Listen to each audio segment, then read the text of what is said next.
안녕하세요. 저는 김혜숙이라고 합니다. 정말 어처구니 없던 제 이야기 좀 들어주세요. 그날은 여느 주말과 다를 바 없는 지극히 평범하고 그래서 더없이 평화로워야 할 저녁이었습니다. 아들 지석이 내외와 하나뿐인 손주 민준이가 저녁 식사를 위해 저희 집에 들렀죠. 저는 모처럼 찾아온 아들 가족을 위해 아침부터 분주하게 움직였습니다. 시장에 들러 가장 좋은 갈비살을 사고 민준이가 좋아하는 잡채를 만들기 위해 오색찬란한 채소들을 정성껏 다듬었어요. 보글보글 끓어오르는 된장찌개의 구수한 냄새가 집 안가득 퍼질 때쯤 제 마음도 덩달아 풍요로워지는 듯 했습니다. 이 순간을 위해 제가 사는 것이나 다름없었으니까요. 어머니, 음식 솜씨는 여전하시네요. 이 갈비찜은 진짜 파는 것보다 맛있어요. 며느리 고미정은 얄밉도록 살가운 목소리로 칭찬을 늘어놓으며 갈비 한 점을 집어 제 아들 지석의 밥 위에 올려주었습니다. 지석이는 그저 좋다고 허허 웃으며 아내가 챙겨주는 음식을 받아먹고 있었죠. 겉보기에는 더없이 화목하고 이상적인 가족의 모습이었습니다. 하지만 저는 알고 있었어요. 저 평화로운 수면 아래에서는 아주 차갑고 이기적인 무언가가 도사리고 있다는 것을요. 며느리가 내뱉는 모든 칭찬에는 보이지 않는 가격표가 붙어 있었고 모든 행동에는 계산된 의도가 숨겨져 있었습니다. 식사가 중반쯤 무르익었을 때 며느리가 슬쩍 운을 떼기 시작했습니다. 바로 그 무언가의 서막이었죠. 어머니, 우리 민준이 좀 보세요. 어쩜 이렇게 똘똘할까요? 얼마 전에 영어 학원에서 레벨 테스트를 봤는데 월반을 해야 한대요. 원어민 선생님이 자기보다 발음이 더 좋다고 칭찬을 했다니까요. 고미정은 맞은편에 앉은 민준이를 대견하다는 듯 바라보며 말했어요. 민준이는 어른들의 대화에는 관심 없다는 듯 잡채만 열심히 집어먹고 있었죠. 저는 그저 웃으며 우리 강아지가 똑똑하지 하고 맞장구를 쳐주었습니다. 손주 칭찬을 마다할 할머니가 세상에 어디 있겠어요. 하지만 고미정의 이야기는 거기서 그치지 않았습니다. 그것은 단순한 손주 자랑이 아니었으니까요. 그런데 그게 꼭 좋은 것만은 아니더라고요. 애가 너무 뛰어나니까 한국의 이 획일적인 교육 시스템이 아이를 담아내질 못해요. 재능 있는 아이의 날개를 꺾어버리는 거죠. 안 그래요, 여보? 화살은 지석에게로 향했습니다. 제 아들은 입안에 밥을 가득 넣은 채 우물쭈물하며 고개를 끄덕였죠. 저 우유부단함, 자신의 의견 하나 제대로 피력하지 못하고 아내의 눈치만 살피는 저 모습이 오늘따라 유난히 제 심기를 불편하게 만들었습니다. 저는 애써 화제를 돌리려 민준이에게 말을 걸었어요. 민준아, 밥 다 먹고 할머니랑 보드게임 할까? 새로 나온 거 사놨는데. 와, 정말요? 좋아요.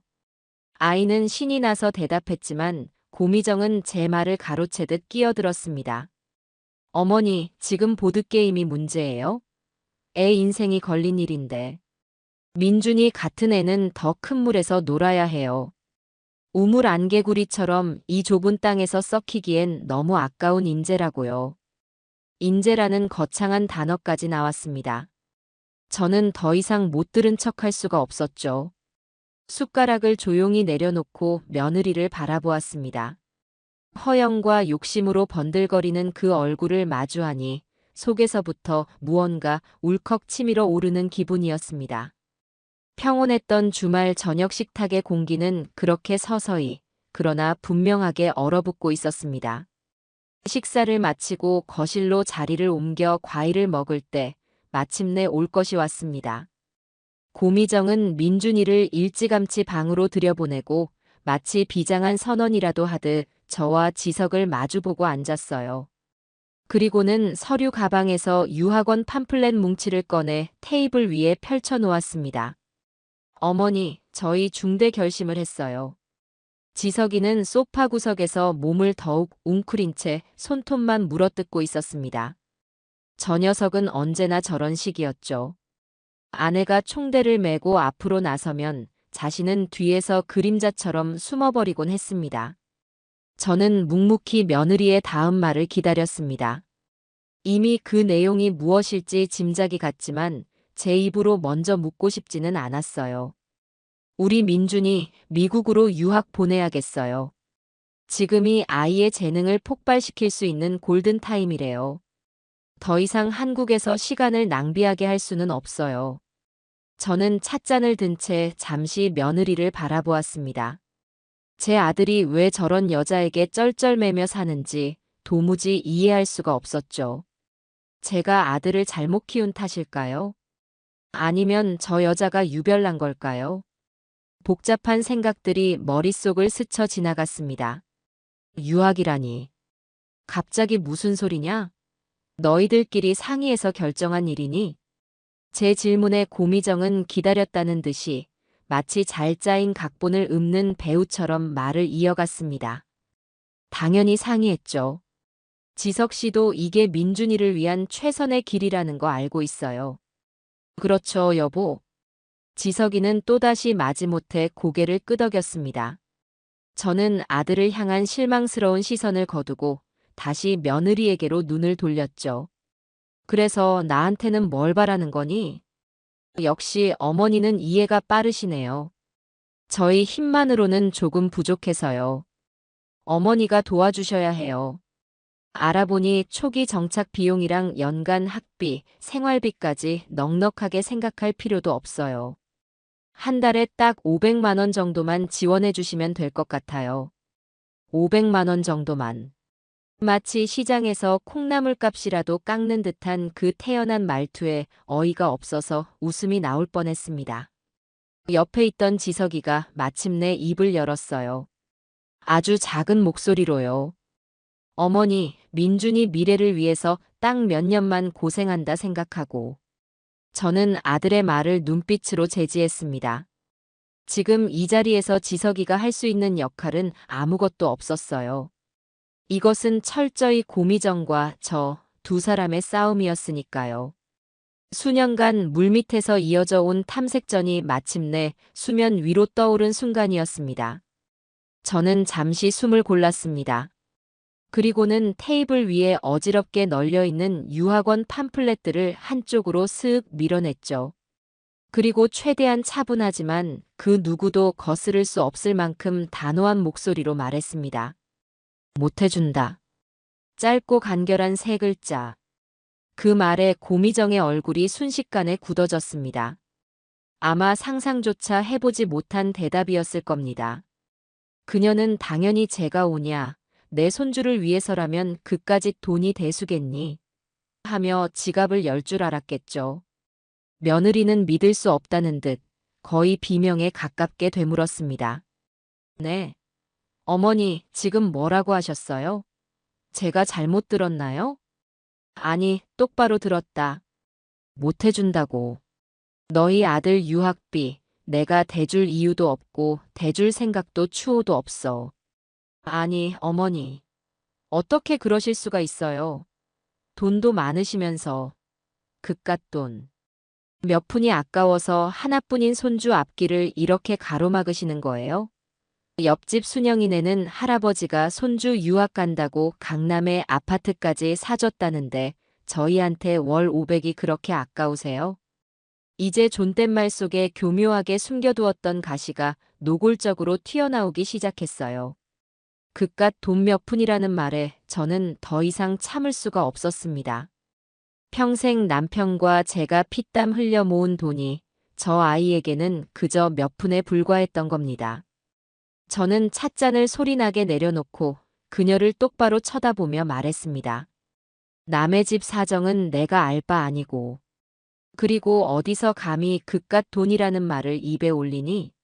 이 돈은 너처럼 앉아서 편하게 번 돈이 아니야. 너의 시아버지가 평생 허리 한번 못 펴고 일하고 이 시어미가 시장 바닥에서 손이 닳도록 장사해서 모은 돈이다.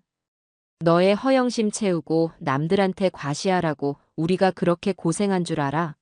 아이 교육은 부모의 능력과 책임감 안에서 시키는 거지 조부모 등골 빼서 시키는 게 아니란 말이다.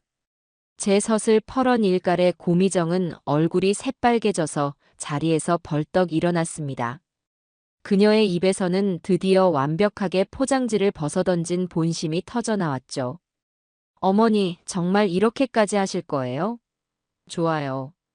저희가 이렇게까지 자존심 다 버리고 부탁하는데 거절하신다면 저희도 더는 어머니 볼 생각 없어요. 민준이도 다신 안 보여드릴 줄 아세요. 저희 없는 사람 치고 사시라고요. 세상에서 가장 치졸하고 유치한 협박이었습니다. 아이를 볼모로 잡고 돈을 요구하는 것과 뭐가 다른가요? 옆에서 안절부절 못하던 지석이가 여보, 제발 그만해. 어머니께 무슨 말버릇이야. 라며 뒤늦게 말렸지만 이미 엎질러진 물이었습니다. 그런데 이상하게도 저는 그 순간 분노가 가라앉고 오히려 마음이 시원해지는 것을 느꼈습니다. 수십 년 묵은 체증이 한꺼번에 쑥 내려가는 듯한 엄청난 해방감이었죠. 그래, 이제 끝낼 때가 되었다. 이 지긋지긋한 관계를. 저는 의자 등받이에 몸을 편안하게 기댄 채 조소에 가까운 미소를 지으며 며느리를 올려다보았습니다. 그리고 제 입에서는 저도 모르게, 하지만 너무나도 통쾌하고 선명한 한마디가 터져나왔습니다. 그래. 너의 그 소원 내가 들어주마. 평생 오지 마라. 며느리와 아들이 폭풍처럼 현관문을 박차고 나간 뒤 집 안에는 무겁고 질식할 듯한 침묵만이 남았습니다. 방금 전까지만 해도 세 사람의 목소리와 웃음소리, 수저 부딪히는 소리로 가득 찼던 공간이라고는 믿기지 않을 정도였죠. 마치 한바탕 연극이 끝나고 모든 배우가 퇴장한 텅 빈 무대 같았어요. 식탁 위에는 먹다 남은 갈비찜과 손도 대지 않은 과일들이 처참한 몰골로 널려 있었습니다. 제가 아침부터 정성껏 준비했던 그 모든 음식들이 이제는 그저 한바탕 소동의 잔해처럼 보였습니다. 저는 한동안 소파에 못 박힌 듯 앉아 그 광경을 멍하니 바라보았습니다. 후련함과 분노, 그리고 아들에 대한 깊은 서운함이 뒤섞인 복잡한 감정이 파도처럼 밀려왔어요. 얼마나 지났을까요? 저는 기계처럼 몸을 일으켜 부엌으로 향했습니다. 고무 장갑을 끼고 남은 음식물들을 하나씩 통에 담기 시작했어요. 달그락거리는 그릇소리가 텅 빈 집안을 유령처럼 떠다녔습니다. 음식을 버리는 손길이 떨려왔지만 이건 단순히 남은 음식을 치우는 행위가 아니었어요. 제 마음속에서 썩어가고 있던 미련과 기대를 함께 덜어내는 의식과도 같았습니다. 내가 만든 완벽한 가족이라는 환상, 그래도 내 아들이니까라는 마지막 희망. 그 모든 것을 음식물 쓰레기통에 함께 쏟아부었죠. 그릇을 닦고 식탁을 행주로 훔치고 바닥을 쓸고 닦는 동안 저는 단 한마디도 하지 않았습니다. 제 안에 무언가가 단단하게 굳어지는 것을 느끼면서 그저 묵묵히 몸을 움직일 뿐이었어요. 모든 정리가 끝났을 때 집 안은 언제 소란이 있었냐는 듯 다시 평온을 되찾았습니다. 하지만 그 평온은 이전의 것과는 질적으로 달랐습니다. 위태로운 거짓 위에 세워진 평화가 아니라 모든 것이 부서지고 난 뒤에 찾아온 공허한 평온이었죠. 바로 그때 벨소리가 날카롭게 그 정적을 갈랐습니다. 휴대폰 화면에 뜬 내 아들 지석이라는 5글자를 보는 순간 저는 깊은 한숨을 내쉬었습니다. 올 것이 왔구나. 받지 않을까 잠시 망설였지만 이 또한 제가 매듭지어야 할 일이었습니다. 저는 심호흡을 한번 하고 통화 버튼을 눌렀습니다. 어머니. 수화기 너머로 들려오는 아들의 목소리는 잔뜩 잠겨 있었고 그 뒤로 며느리의 날카로운 울음소리가 희미하게 들려오는 듯 했습니다. 저는 아무런 대답도 하지 않고 아들의 다음 말을 기다렸어요. 어머니, 제발요. 미정이 지금 난리가 났어요. 밥도 안 먹고 방에 틀어박혀서 울고만 있어요. 어머니가 어떻게 그렇게까지 심하게 말씀하셔야 했어요?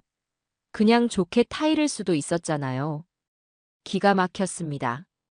원인 제공을 한 아내는 상처받은 피해자가 되어 있고 모든 책임은 제게로 돌아와 있었죠. 저는 더 이상 아들의 이기적인 호소를 받아줄 생각이 없었습니다. 지석아, 너의 아내가 너의 어머니한테 뭐라고 소리치고 나갔는지 너의 귀로 똑똑히 들었을 텐데. 그런데도 이 모든 게 내 잘못이라는 말이니? 그건 미정이가 너무 속상해서 그런 거고. 자기도 어머니한테 그렇게 말한 거 후회하고 있어요. 하지만 어머니가 먼저 너무 단호하게 나오셨잖아요. 어머니가 조금만 양보하시면 다 평화롭게 해결될 일이었어요. 그냥 일단 알았다고 하고 나중에 형편이 안 된다고 둘러대실 수도 있었던 거 아니에요? 그 순간 아들에 대한 마지막 기대마저 무너져 내리는 기분이었습니다. 문제를 정면으로 마주하고 해결할 생각은 전혀 없고 그저 거짓말로 이 상황을 모면하려는 비겁함과 안일함에 화가 치밀어 올랐죠. 이 아이는 40이 넘도록 아직 어른이 되지 못했습니다. 거짓말로 상황을 덮는 게 평화로운 해결이니? 그건 평화가 아니라 폭탄 돌리기일 뿐이야. 언젠가는 터질 폭탄을 다음으로 미루는 것뿐이지. 그리고 오늘 그 폭탄이 터진 거다. 이제라도 터져서 다행이라고 생각해라. 어머니, 지금 그게 할 소리세요? 이 일로 저희 이혼이라도 하면 어머니가 책임지실 거예요? 가정이 깨지는 걸 보고 싶으세요?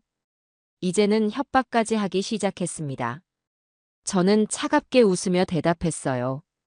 가정을 깨는 건 내 말이 아니라 너의 아내의 탐욕과 너의 무책임함이다. 그리고 똑똑히 들어둬라. 너희가 이혼을 하든 말든 그건 너희 두 사람의 문제지 내 문제가 아니다. 너의 가정은 너가 책임져. 너의 아내 단속도 너가 하고. 다시는 이런 일로 나한테 전화해서 내 탓하지 마라. 끊는다. 저는 아들이 무언가 더 말하려는 것을 듣지도 않고 전화를 끊어버렸습니다. 휴대폰을 소파 위에 던져버리고 나니 온몸에 힘이 쭉 빠지는 기분이었어요. 끊어진 전화처럼 아들 내외와의 연도 이제 정말로 끝났다는 생각이 들었습니다. 섭섭한 마음이 왜 없겠어요. 하지만 그보다 더 큰 감정은 이제야 이 지긋지긋한 굴레에서 벗어났다는 후련함이었습니다. 소파에 혼자 앉아 있으니 과거의 기억들이 본물 터지듯 밀려왔습니다. 고미정이 처음 며느리감이라며 인사를 왔던 날, 저는 지금은 기억도 가물가물한 어느 한정식 집에서 그녀의 가족들과 마주 앉아 있었습니다. 사돈이 될 사람은 내내 자기 딸 자랑에 여념이 없었죠. 어릴 때부터 뭘 해도 야무졌다는 둥, 회사에서도 능력을 인정받는다는 둥. 그러면서 은근슬쩍 말을 흘렸습니다. 우리 미정이가 눈이 높아서요. 보는 눈도 높고 쓰는 수준도 높죠. 호호호 그때는 그저 딸에 대한 자부심이려니 하고 넘겼습니다. 지금 생각해보니 그건 앞으로 시댁이 될 저희에게 보내는 일종의 경고이자 요구사항 목록이었던 겁니다. 결혼 준비는 그 서막에 불과했어요. 제가 예단으로 보낼 이불을 보러 함께 백화점에 갔던 날이 생생하게 떠올랐습니다. 저는 우리나라에서 손꼽히는 장인이 만들었다는 곱고 기품 있는 명주솜 이불을 골랐습니다. 제 딴에는 며느리에게 최고의 것을 해주고 싶은 마음이었죠. 하지만 고미정의 표정은 시큰둥했습니다. 어머니, 이건 좀 올드한 것 같아요. 요즘 누가 이런 걸 써요. 제 친구 현주는 시어머니가 이태리 명품 브랜드인 F사에서 나온 침구 세트를 전부 맞춰주셨다던데. 그녀의 목소리에는 실망감이 노골적으로 묻어났습니다.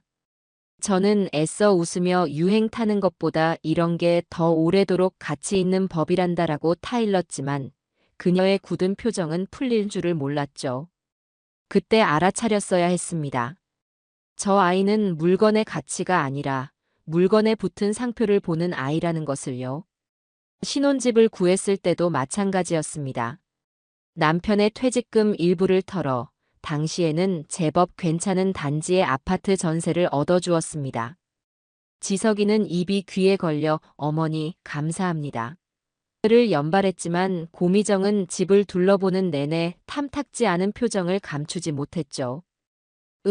주방이 생각보다 좁네요. 수납 공간도 부족하고. 그리고 강남 쪽으로 출퇴근하기에는 교통이 좀 불편하지 않나요? 마치 부동산 중개인이 집을 평가하듯 단점부터 늘어놓는 모습에 저는 할 말을 잃었습니다. 고맙다는 말 한마디 없이 당연히 받아야 할 것을 받은 사람처럼 구는 그 태연함. 저는 그 모든 것을 아직 어려서 그렇겠지 세상이 변했으니 요즘 젊은이들은 다 저런가 보다 하며 제 스스로를 위로하며 넘겼습니다. 제 아들이 좋다고 선택한 여자였고 아들 가정이 시작부터 삐걱거리기를 바라지 않았기 때문이었어요. 하지만 그 모든 것이 저의 어리석은 착각이었습니다. 저의 인내와 이해는 고미정에게 이 시어머니는 이래도 되는 사람, 조금만 투덜거리면 뭐든 다 해주는 사람이라는 잘못된 확신을 심어주었을 뿐입니다. 5월 500만 원 요구는 그동안 쌓아온 탐욕의 결정체였고 저의 거절은 그 결정체를 깨부수는 당연한 귀결이었던 셈이죠. 그렇게 밤새 뒤척이다 문득 이런 생각이 들었습니다. 내가 왜 그들 때문에 내 소중한 시간을 괴로움으로 채워야 하지? 남편이 세상을 떠난 후 제 세상은 온통 아들 내외와 손주를 중심으로 돌아갔습니다. 제 인생의 즐거움과 기쁨은 늘 뒷전이었죠. 오랜 친구인 영숙이가 혜수가 우리 이제 우리를 위해 살자. 경주 벚꽃 보러 가자. 하고 졸라도 주말에 아들네 와야 해서 안 되라며 거절하기 일쑤였습니다. 제 이름 석자 김혜숙은 어디론가 사라지고 지석이 엄마와 민준이 할머니만 남아 있었습니다. 이제 그 보이지 않는 족쇄가 풀렸습니다. 며느리 스스로 다신 안 오겠다고 선언하고 나갔으니 더는 주말마다 그들 눈치를 보며 밥상을 차릴 필요가 없어졌어요.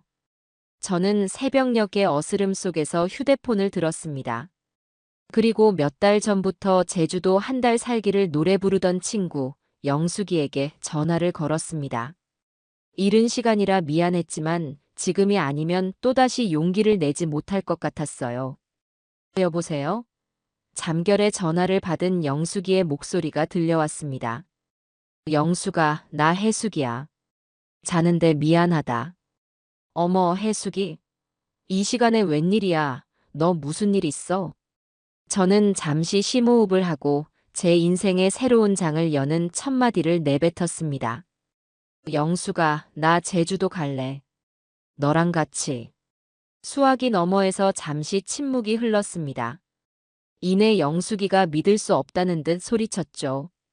뭐? 김혜숙. 너 드디어 철들었구나. 해가 서쪽에서 뜨겠네.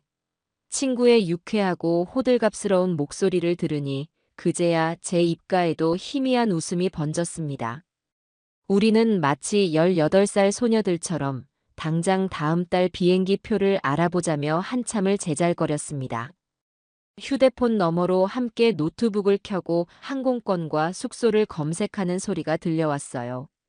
혜수가, 여기 바다가 바로 보이는 돌담집 어때? 와, 너무 좋다. 우리 거기서 매일 아침 커피 마시자. 전화를 끊고 나니 동이 트기 시작하는 창밖이 유난히 밝고 희망차게 보였습니다. 이것이 제2의 인생, 온전히 김혜숙을 위한 첫걸음이라는 예감이 들었어요. 더 이상 누군가의 엄마, 누군가의 시어머니가 아닌 나 자신으로 살아갈 시간이었습니다. 폭풍은 지나갔고 저는 폐허 위에 새로운 집을 짓기 시작할 참이었습니다. 제주도 여행 계획으로 잠시나마 평화를 맛보았던 것도 잠시 예상했던 대로 고미정의 반격이 시작되었습니다. 그녀가 선택한 무기는 눈물과 거짓말이었고 전장은 친척들 사이의 여론이었죠. 그녀는 자신을 빌현의 여주인공으로 저를 돈밖에 모르는 악독한 시어머니로 둔갑시키는데 아주 탁월한 재능을 가지고 있었습니다. 그 시작은 시골에 계신 아주버님에게서 걸려온 한 통의 전화였습니다. 재수 씨, 이게 어떻게 된 일입니까? 글쎄, 미정이가 전화를 해서는 재수 씨가 돈 몇 푼 아깝다고 애 앞길을 막는다고 유학 보내달라는 걸 매몰차게 내쫓았다고 울고불고 난리가 아니에요. 애가 상처받아서 밥도 못 먹고 누워있다는데 사실입니까? 아주버님의 목소리는 나무람과 의심으로 가득 차 있었습니다. 고미정의 연기가 아주 제대로 먹혀든 모양이었죠. 저는 잠시 현기증이 났지만 이내 마음을 다잡았습니다. 이런 식으로 나올 줄 이미 예상하고 있었으니까요. 저는 아주버님께 차분히 그날 있었던 일을 설명드렸습니다. 하지만 첫 번째 공격은 시작에 불과했어요. 그날 오후 대구에 사는 시누이에게서 전화가 왔고 다음 날에는 명절에나 겨우 얼굴 보는 먼 친척에게서까지 연락이 왔습니다. 고미정은 제가 아는 모든 친족들에게 전화를 돌려 저를 천하의 몹쓸 인간으로 만들어 놓고 있었습니다. 그녀가 퍼뜨린 이야기는 시간이 갈수록 살이 붓고 부풀려져 나중에는 김혜숙이 남편 죽고 받은 보험금을 독차지하고 불쌍한 아들 며느리를 길바닥에 내쫓으려 한다는 흉흉한 소문으로까지 번져나갔습니다. 이대로 가만히 앉아서 당하고만 있을 수는 없었어요. 이건 제 명예가 걸린 문제였습니다. 저는 고심 끝에 이 상황을 정면으로 돌파하기로 마음먹었습니다. 며칠 후 저는 시누이와 평소 가깝게 지내던 몇몇 친척들에게 전화를 걸어 점심 식사를 하자고 제안했어요. 요즘 얼굴 보기도 힘든데 다들 모여서 맛있는 거나 먹자는 가벼운 명목이었죠. 며칠 뒤 우리는 시내의 한정식집 룸에서 마주 앉았습니다. 어색한 분위기 속에서 안부를 묻는 말들이 오갔지만 모두의 시선에는 저에 대한 궁금증과 의심이 어려 있었죠. 저는 일부러 돈 이야기는 꺼내지 않았습니다. 대신 돌아가신 남편과의 추억을 이야기했어요. 저희가 얼마나 어렵게 시작했는지, 남편이 밤낮으로 일하고 제가 식당 일을 하며 돈을 모아 어떻게 그 작은 상가 건물을 마련했는지, 그리고 남편이 살아생전 얼마나 아이들의 교육을 중요하게 생각했는지에 대해서도 말했죠. 저희 남편, 당신들 아주버님은 늘 입버릇처럼 말했어요. 자식 교육은 부모의 가장 큰 책임이라고. 남에게 손 벌려서 시키는 교육은 진짜 교육이 아니라고요. 아이에게 가르쳐야 할 가장 첫 번째는 지식이 아니라 세상에 공짜는 없다는 진리라고 말이죠. 그리고 저는 최근에 시작한 제 새로운 계획에 대해 이야기했습니다. 친구와 함께 제주도로 여행을 갈 것이며 문화센터에서 도예를 배우기 시작했다는 소소한 일상들을요. 이제라도 제 인생을 좀 살아보려고요. 그동안은 지석이네 가정이 편안한 게 제 인생의 목표였는데 이제 보니 그게 아니었어요. 제가 바로 서야 제 자식도 바로 설 수 있다는 걸 너무 늦게 깨달았지 뭐예요. 그래서 앞으로는 저를 위해 좀 투자하려고요. 그리고 남편 이름으로 저희가 평생 후원해온 심장병 어린이 재단의 기부금도 좀 늘릴 생각이에요. 세상에는 저희 손주 말고도 도움이 필요한 아이들이 너무나 많더라고요. 제 이야기가 끝나자 룸 안에는 잠시 침묵이 흘렀습니다. 제 말 속에는 고미정에 대한 직접적인 비난은 한마디도 없었지만 제 의도는 충분히 전달되었을 겁니다. 잠시 후 시누이가 조심스럽게 입을 열었어요. 언니, 저희가 오해했어요. 차지 서방댁 얘기만 듣고는 언니가 정말 변한 줄 알았어요. 죄송해요. 그 한마디를 시작으로 다른 친척들도 저마다 미안함을 표했습니다. 고미정의 악의적인 여론전은 오히려 제가 제 삶의 철학과 가치관을 친척들에게 진솔하게 보여주는 기회가 되었죠. 그날의 점심 식사는 완벽한 반전이었습니다. 동정표를 얻으려던 고미정은 오히려 허영심 많고 거짓말 잘하는 며느리로, 저는 꿋꿋하게 자기 인생을 꾸려나가는 지혜로운 어른으로 다시 자리매김하게 되었습니다. 그렇게 친척들 사이에 소문이 잦아들 무렵, 저는 생각지도 못한 곳에서 두 번째 공격을 맞닥뜨리게 되었습니다. 어느 날 오후 낯선 번호로 전화 한 통이 걸려왔어요. 자신을 카드사 보안팀 직원이라고 소개한 남자였습니다. 김혜숙 고객님 맞으신가요? 고객님 명의의 가족카드로 최근 해외 명품 사이트에서 고액 결제가 여러 건 발생하여 본인 확인차 연락드렸습니다. 저는 순간 제 귀를 의심했습니다. 저는 해외 사이트에서 물건을 사본 적도 없고 제가 쓰는 카드는 한두 개로 정해져 있었으니까요. 무슨 말씀이세요? 저는 그런 카드를 발급받은 적이 없는데요. 확인해보니 아드님인 차지석 고객님께서 약 3년 전에 가족 회원으로 추가 발급받으신 카드가 맞습니다. 명세서 수령지는 아드님 자택으로 되어 있고요. 그 말을 듣는 순간 온몸의 피가 차갑게 식는 것 같았습니다. 머릿속에서 그동안의 모든 퍼즐 조각들이 한순간에 맞춰졌습니다. 시도 때도 없이 바뀌던 며느리의 명품 가방, 계절마다 새로 장만하던 백화점 옷들, 지석이의 월급만으로는 도저히 감당할 수 없을 것 같던 그 모든 사치 뒤에 바로 제 이름으로 된 유령 카드가 있었던 겁니다. 저는 떨리는 목소리로 카드사 직원에게 지난 6개월치의 명세서를 제 이메일로 보내달라고 요청했습니다. 잠시 후 제 메일함에 도착한 PDF 파일을 여는 순간 저는 숨을 쉴 수가 없었습니다. 화면을 가득 채운 것은 제가 한 번도 가보지 못한 청담동의 고급 레스토랑, 특급 호텔의 스파, 회원제 골프 클럽의 이름들이었습니다. 매달 수백만 원씩 지난 6개월 동안 사용된 금액은 제 상상을 아득히 뛰어넘는 수준이었죠. 그 돈이면 며느리가 요구했던 유학비를 몇 달은 대주고도 남을 금액이었습니다. 분노보다 더 큰 것은 처절한 배신감이었습니다. 제 아들 지석이가 이 모든 것을 알고도 묵인, 아니 동조했다는 사실이 제 심장을 갈기갈기 찢어놓는 것 같았어요. 저는 그저 아들이 우유부단하고 아내에게 휘둘리는 줄로만 알았습니다. 하지만 이건 차원이 다른 문제였죠. 이건 저를 완벽하게 기만하고 제 재산을 체계적으로 축내온 명백한 사기 행각이었습니다. 저는 명세서 전문을 인쇄 버튼을 눌렀습니다. 프린터가 윙윙거리며 뱉어내는 종이들이 마치 아들과 며느리의 위선과 거짓처럼 느껴졌습니다. 한 장, 두 장, 수십 장의 종이가 쌓여가는 것을 보며 제 안에 무언가가 완전히 부서져 내렸습니다. 그리고 그 자리에는 이제 용서나 연민 따위는 조금도 남아있지 않은 차갑고 단단한 결심만이 싹트고 있었습니다. 프린터에서 쉴 새 없이 쏟아져 나온 수십 장의 카드 명세서는 제 손안에서 바들바들 떨리고 있었습니다. 그것은 단순한 종이 뭉치가 아니었어요. 아들의 배신과 며느리의 탐욕이 빼곡하게 박힌 증거물이자 지난 세월 제가 얼마나 어리석고 눈먼 엄마였는지를 증명하는 고발장이었죠. 저는 밤새 그 종이들을 넘겨보며 한숨도 자지 못했습니다. 한 줄 한 줄 읽어 내려갈 때마다 며느리의 얼굴과 아들의 방관하는 표정이 겹쳐 보이며 속에서 천불이 났습니다. 강남 땡땡 백화점 570만 원, 청담동 뷰티 살롱 120만 원.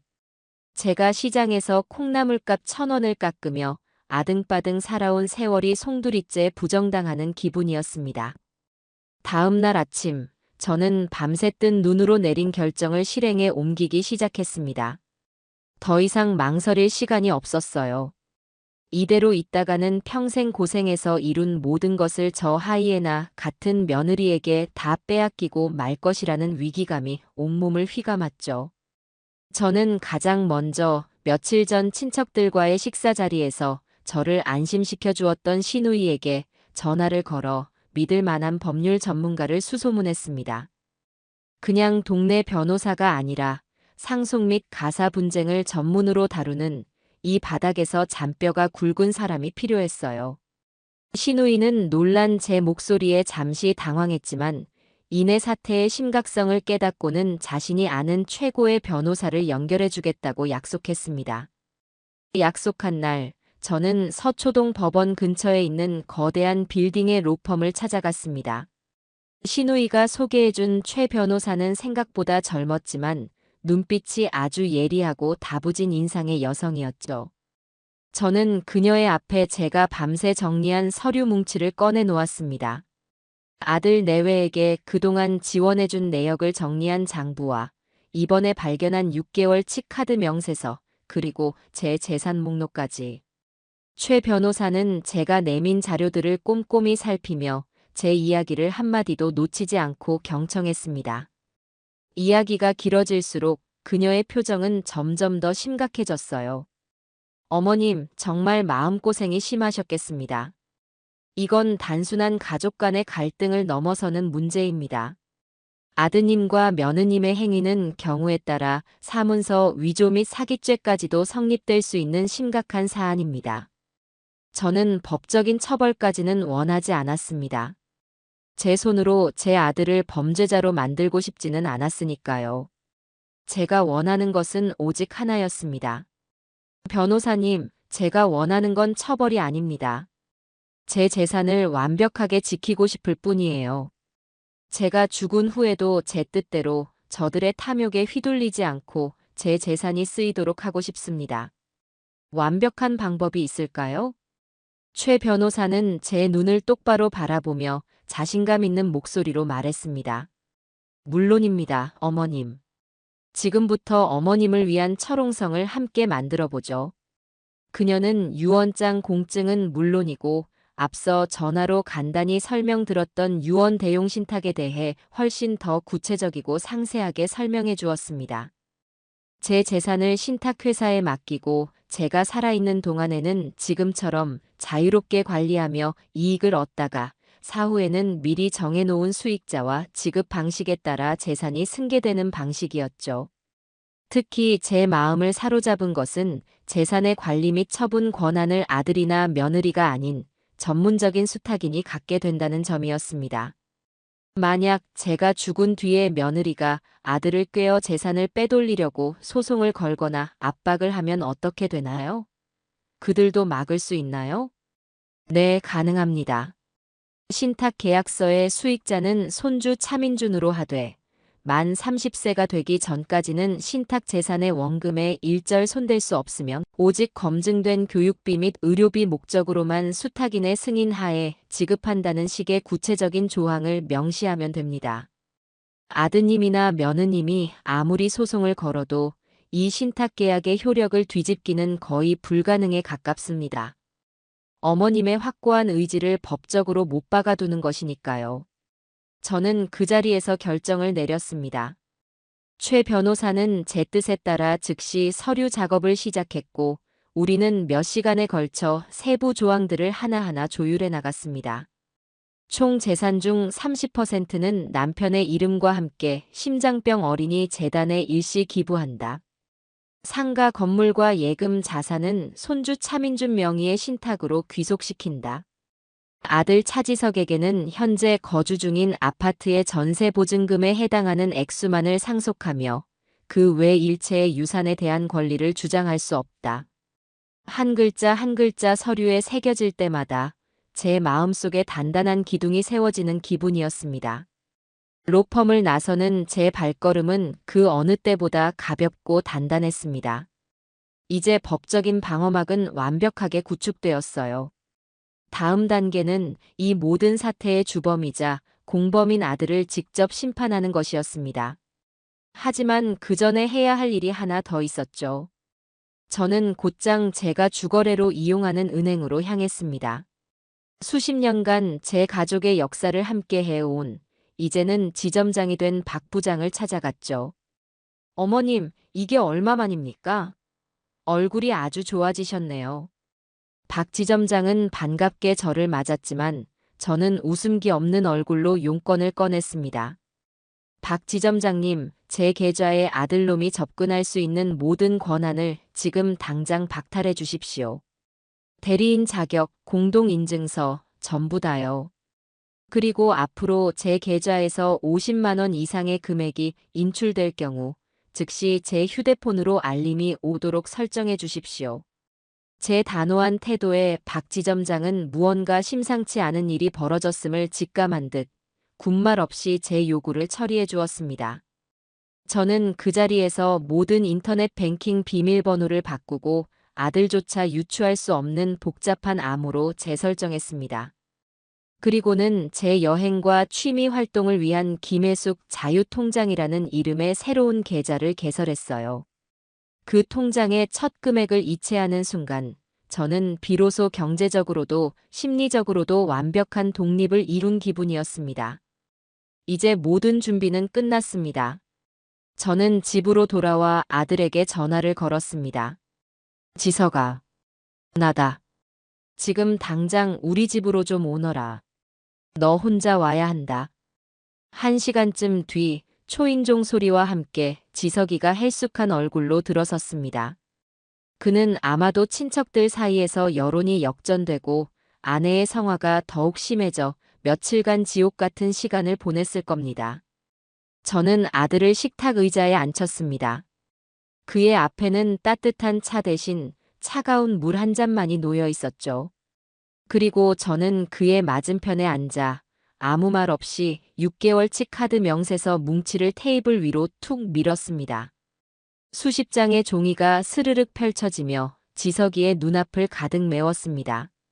지석이의 눈동자가 지진이라도 난 듯 흔들리기 시작했습니다. 그의 얼굴에서 핏기가 사라지고 입술이 파르르 떨렸죠. 어머니, 이게 어떻게?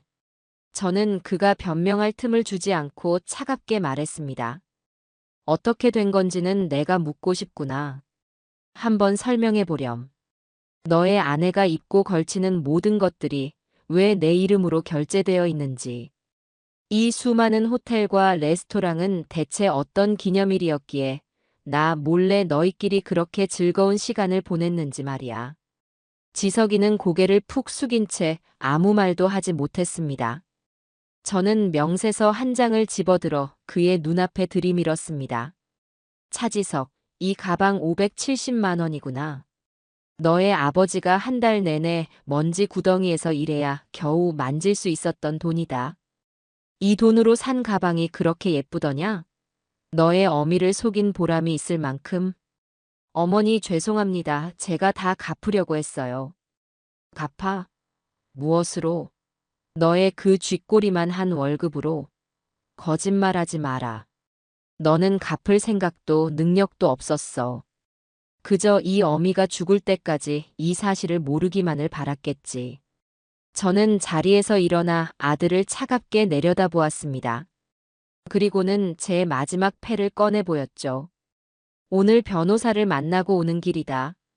내 모든 재산을 신탁으로 돌리고 유언장도 새로 작성했다. 그 말에 지석이가 경악하며 고개를 들었습니다. 저는 그의 눈을 똑바로 마주보며 로펌에서 수십 번이고 되뇌었던 말들을 차가운 목소리로 의조렸습니다. 내 재산의 상당 부분은 사회에 환원될 거다. 그리고 나머지는 민준이를 위해 쓰이겠지만 너희 부부는 단돈 10원 한 장 손댈 수 없어. 너에게는 지금 너희가 살고 있는 그 아파트 전세금. 그것 하나만 남겨주기로 했다. 그게 내가 너에게 주는 마지막 모정이다. 어머니, 어떻게 저한테 이러실 수가 있어요? 내가 너에게 이러는 게 아니야. 너희가 자초한 일이지. 그리고 한 가지 더. 그 카드. 지금 당장 내 앞에서 해지 신청해라. 스피커폰으로. 지석이는 망연자실한 표정으로 저를 바라보다가 이내 모든 것을 포기한 사람처럼 떨리는 손으로 휴대폰을 들었습니다. 수화기 너머로 기계적인 상담원의 목소리가 흘러나왔고 지석이는 제 눈을 피하며 힘겹게 말을 이었습니다. 김혜숙님 명의 가족카드 해지 부탁드립니다. 상담원의 확인 절차가 끝나고 전화가 끊기는 순간 그것은 단순히 카드 하나가 해지된 것이 아니었습니다. 제가 아들에게 주었던 마지막 신뢰와 애정이 그렇게 끊어져 나가는 소리였습니다. 아들과의 전쟁 같은 통화를 끝내고 며느리의 아기에 찬 여론전을 잠재우고 변호사를 만나 법적인 방어벽까지 세우고 나니 제 마음속에 몰아치던 거대한 폭풍이 비로소 조금씩 잦아드는 듯했습니다. 하지만 폭풍이 핥히고 간 자리는 엉망진창이었죠. 제 마음은 허허벌판처럼 공허했고 앞으로 이 시간을 어떻게 채워나가야 할지 막막하기만 했습니다. 수십 년간 제 삶의 유일한 좌표였던 아들 가족이 사라지고 나니 저는 망망대해에 홀로 남겨진 조각배 신세가 된 것만 같았어요. 바로 그때 제주도 여행을 약속했던 친구 영숙이의 목소리가 떠올랐습니다. 너 자신을 위해 살아. 그 말이 제 귓가에 등대 불빛처럼 반짝였죠. 저는 무언가에 이끌리듯 동네 문화센터 홈페이지를 열었습니다. 노래교실, 요가, 수채화 수많은 강좌 목록을 멍하니 내려다보다가 제 시선은 생활도예교실이라는 글자에 멈추었습니다. 흑. 왠지 모르게 그 단어가 제 마음을 끌어당겼어요. 아무런 형태도 없는 흙덩이를 두 손으로 매만져 새로운 모양을 만들어낸다는 것. 어쩌면 지금의 저에게 가장 필요한 일인지도 모른다는 생각이 들었습니다. 저는 더 이상 망설이지 않고 수강 신청 버튼을 눌렀습니다. 첫 수업이 있던 날, 저는 10대 소녀처럼 괜히 마음이 설레고 긴장되었습니다. 문화센터 건물 앞에서 들어갈까 말까 잠시 망설이기도 했죠. 이 나이에 새로운 것을 시작한다는 것이 왠지 쑥스럽고 젊은 사람들 틈에서 주책처럼 보일까 걱정도 되었습니다. 하지만 에라 모르겠다는 심정으로 문을 열고 들어선 교실 안 풍경은 제 걱정이 기우였음을 말해주었죠. 교실 안은 흙냄새와 사람들의 낮은 웃음소리로 가득 차 있었고 저처럼 머리가 희끗한 사람부터 앳된 얼굴의 젊은 주부까지 다양한 연령대의 사람들이 흙을 만지며 자기만의 세계에 몰두해 있었습니다. 제 자리는 물레 앞이었습니다. 강사님의 설명에 따라 흙덩이를 물레 중심에 놓고 두 손으로 감싸 안았습니다.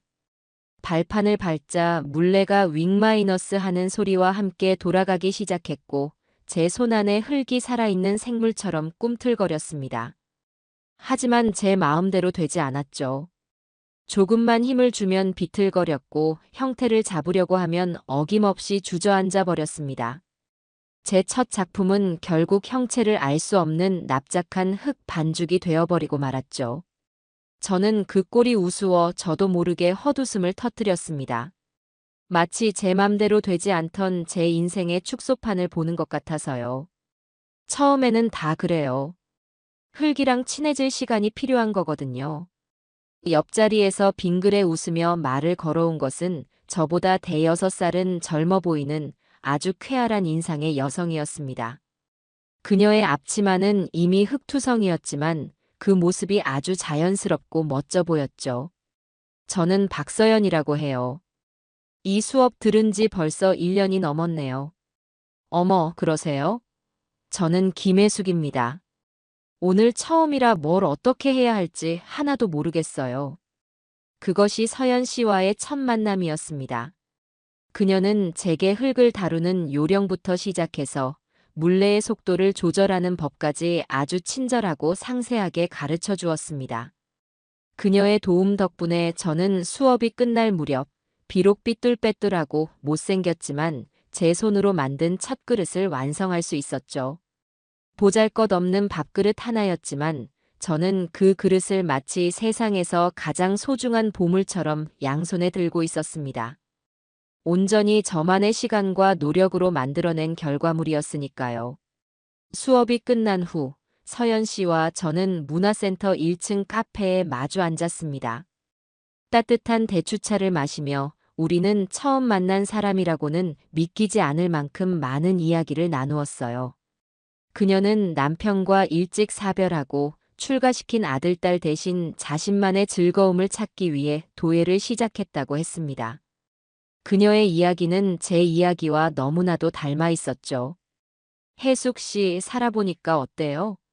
자식들 다 키워놓고 나니 남는 게 우리 자신밖에 없죠? 그런데 우리는 평생 우리 자신을 돌보는 법은 배우질 못했잖아요. 이제부터라도 열심히 배워야죠. 우리 자신을 사랑하는 법. 서연 씨의 담백하고 힘있는 말이 제 마음에 깊은 울림을 주었습니다. 저는 그날 좋은 친구 한 명을 얻었다는 사실에 진심으로 감사했습니다. 그렇게 도예 수업과 서연 씨와의 만남으로 제 일상에 새로운 활기가 돌기 시작한 지 며칠이 지났을 무렵이었습니다. 그날도 수업을 마치고 서연 씨와 카페에서 즐겁게 수다를 떨고 있는데 휴대폰이 요란하게 울렸습니다. 화면에 뜬 이름은 고미정이었죠. 그 이름을 보는 순간 잠시 평화롭던 제 심장이 다시 차갑게 내려앉는 기분이었습니다. 받지 않으려다 이내 마음을 바꾸고 통화 버튼을 눌렀습니다. 하지만 화면에 나타난 것은 며느리의 얼굴이 아닌 손주 민준이의 얼굴이었어요. 할머니, 저 민준이에요. 어머, 우리 강아지. 할머니한테 웬일이야? 저는 애써 반가운 목소리를 냈습니다. 하지만 민준이의 다음 말은 제 예상을 조금도 빗나가지 않았죠. 할머니, 보고 싶어요. 근데 엄마가요, 할머니가 안 도와줘서 저 미국 못 간대요. 할머니, 저 정말 미국 가고 싶단 말이에요. 거기 가야 성공할 수 있대요. 제 친구 철수는 작년에 벌써 어학연수 다녀왔는데 아이의 목소리는 어딘지 모르게 부자연스러웠고 마치 누군가 써준 대본을 읽는 것처럼 딱딱했습니다. 그리고 저는 아이의 얼굴 뒤로 거실 거울에 비친 며느리의 희미한 형체를 똑똑히 보았습니다. 그녀는 민준이의 뒤에 서서 무언가 계속 손짓을 하고 있었죠. 그 모습을 보는 순간 제 머리끝까지 피가 솟구치는 기분이었습니다. 분노가 온몸을 떨리게 했어요. 어떻게 저 어린 것을 앞세워 이런 치졸한 짓을 할 수 있는지. 아이를 자신의 욕망을 채우기 위한 도구로, 저를 압박하기 위한 무기로 사용하는 그 잔인함에 치가 떨렸습니다. 하지만 저는 아이 앞에서 분노를 터뜨릴 수 없었습니다. 민준이는 아무 잘못이 없으니까요. 저는 끓어오르는 화를 애써 누르고 최대한 다정한 목소리로 아이에게 말했습니다. 그랬구나. 우리 민준이가 미국에 가고 싶구나. 할머니도 우리 민준이가 훌륭한 사람 되면 정말 좋지. 제 말에 아이의 얼굴이 잠시 환해졌습니다. 작전이 성공했다고 생각했겠죠. 저는 아이에게 질문을 던졌습니다. 그들의 계산에는 없었을 질문을요. 그런데 민준아, 미국에 가면 제일 하고 싶은 게 뭐야? 할머니한테만 살짝 말해줄 수 있어? 디즈니랜드에 가고 싶은 거야? 아니면 자유의 여신상을 보고 싶은 거야? 제 질문에 아이는 잠시 당황한 듯 눈을 굴렸습니다. 준비된 대본에 없는 내용이었으니까요. 잘 모르겠어요. 그냥 엄마가 미국이 좋다고 똑똑한 애들은 다 거기 간다고 했어요. 역시나. 아이는 미국에 대해 아무런 생각도 환상도 없었습니다. 그저 엄마가 주입한 말을 앵무새처럼 반복하고 있을 뿐이었죠. 저는 화제를 완전히 다른 방향으로 돌렸습니다. 그래. 미국도 좋지만 할머니는 우리 민준이가 축구할 때가 제일 멋있더라. 지난번에 친구들이랑 경기할 때 혼자서 2골이나 넣었다면서. 그때 포지션이 뭐였어? 요즘도 주말마다 친구들이랑 축구해. 제 말이 끝나자마자 아이의 얼굴에서 어색한 표정이 사라지고 생기가 돌기 시작했습니다. 아이는 자기가 좋아하는 진짜 세상으로 돌아온 거죠. 네. 저 지난주에도 1골 넣었어요. 제가 스트라이커거든요. 그리고 요즘 새로 나온 게임 있는데 제가 우리 반에서 레벨이 제일 높아요. 할머니, 보여드릴까요? 아이는 신이 나서 자기 방으로 달려가 게임기를 가져왔고 한참 동안 자기가 얼마나 게임을 잘하는지, 축구팀에서 어떤 활약을 하고 있는지 제잘거리며 자랑을 늘어놓았습니다. 저는 웃으며 아이의 이야기를 전부 들어주었고 진심으로 칭찬해 주었죠. 와, 우리 민준이 정말 대단하네. 축구도 잘하고 게임도 잘하고. 아이는 진심 어린 칭찬에 어깨를 으쓱하며 기뻐했습니다. 잠시 후 수화기 너머로 며느리의 짜증 섞인 목소리가 들려왔습니다. 차민준, 쓸데없는 소리 그만하고 전화 끊어. 그리고는 영상통화가 일방적으로 뚝 끊겼습니다. 저는 멍하니 까만 화면을 바라보았습니다. 제 옆에서 이 모든 광경을 지켜보고 있던 서연 씨가 조용히 제 손등을 토닥여 주었죠. 혜숙 씨, 마음 단단히 먹어야 해. 저쪽은 아마 앞으로 더 지독한 방법을 쓸지도 몰라. 저는 고개를 끄덕였습니다. 가슴 한쪽이 아려왔지만 동시에 제 결심은 더욱 굳건해졌습니다.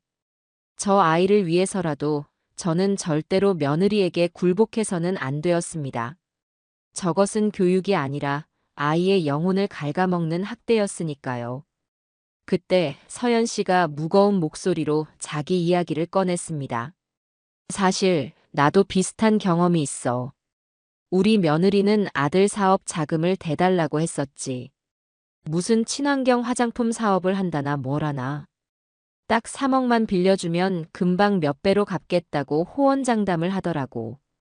아들 녀석도 옆에서 같이 조르는데 마음이 안 흔들렸다면 거짓말이지. 서연 씨는 씁쓸하게 웃으며 말을 이었습니다. 하지만 내가 평생 모은 돈을 그렇게 허술한 계획에 내어줄 수는 없었어. 그래서 거절했지. 그랬더니 그 뒤로 1년 동안 연락을 끊고 살았어. 손주 얼굴도 안 보여주더라고. 혜숙 씨 마음, 내가 100번 1000번 이해해. 피가 마르는 것 같지. 그녀의 고백에 저도 모르게 눈물이 핑 돌았습니다.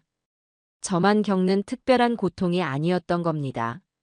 이 세상에 수많은 김혜숙과 박서연들이 비슷한 아픔을 겪으며 살아가고 있었던 거죠. 우리는 그날 서로의 상처를 보듬어주며 아주 깊은 동지가 되었습니다. 혼자가 아니라는 사실만으로도 큰 위로가 되었어요. 우리는 다음 주에는 도예 수업이 끝나고 남이 타주는 커피가 아닌 우리가 직접 내린 커피를 마시러 근교의 예쁜 카페에 가기로 약속했습니다. 제 세상은 그렇게 조금씩 더 넓어지고 단단해지고 있었습니다. 제가 도예 수업에 재미를 붙이고 서연 씨와 맛집을 찾아다니며 소소한 행복을 쌓아가는 동안 아들 내외의 세계에서는 서서히 균열의 조짐이 나타나고 있었습니다. 물론 그들이 직접 제게 연락해서 자신들의 상황을 알려줄 리는 만무했죠. 하지만 세상에는 잘못 걸려온 전화라든가 우연한 마주침 같은 신의 계시 같은 순간들이 있기 마련입니다. 첫 번째 신호는 어느 평일 오후에 걸려온 한 통의 전화였습니다. 낯선 번호였지만 혹시나 하는 마음에 받았더니 수화기 너머에서 무미건조한 남자의 목소리가 들려왔어요. 차지석 씨 되십니까? 여기는 땡땡 캐피털입니다. 연체 대신 대출금 상환건으로 연락드렸습니다. 저는 순간 심장이 덜컥 내려앉았지만 이내 침착하게 대답했습니다. 전화 잘못 거셨습니다. 남자는 몇 번이나 번호를 확인하더니 죄송하다며 전화를 끊었죠. 저는 그저 단순한 해프닝이라고 생각하려 애썼지만 캐피털이라는 단어가 머릿속을 떠나지 않고 맴돌았습니다.